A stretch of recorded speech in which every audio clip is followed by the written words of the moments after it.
ছোটবেলায় আমরা পড়তাম, পারিব না এই কথাটি বলিও না, তুমি যদি পারো শতবার আমি কেন পারবো না। তো আসলে যে কোনো জিনিসই কেউ মায়ের গর্ভে থেকে শিখে আসে না, দুনিয়াতে এসে ধীরে ধীরে সেই কাজটা সে ধীরে ধীরে শেখে। তো আমাদের ওইভাবেই চলতে হবে আর ওইভাবেই শিখতে হবে যে শিক্ষার মধ্যে কোনো চুরি থাকবে না, কোনো হিংসা থাকবে না, কোনো দুর্নীতি থাকবে না। সেই শিক্ষা আমাদের নিতে হবে। আর যে কর্ম করব সেই কর্মটা যেন সৎ হয়।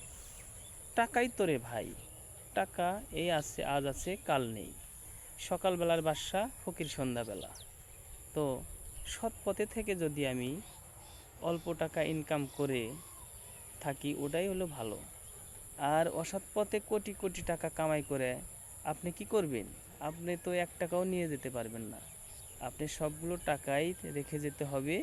আর সেগুলো আপনার পোলাপান, বাচ্চারা বড় হয়ে এনজয় করবে, ফুর্তি করবে, টাকা উড়াবে। কী লাভ ভাই?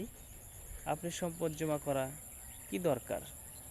আপনি সৎ পথে থেকে আপনি মোটামুটিভাবে চলবেন, এটাই আপনার জন্য ভালো।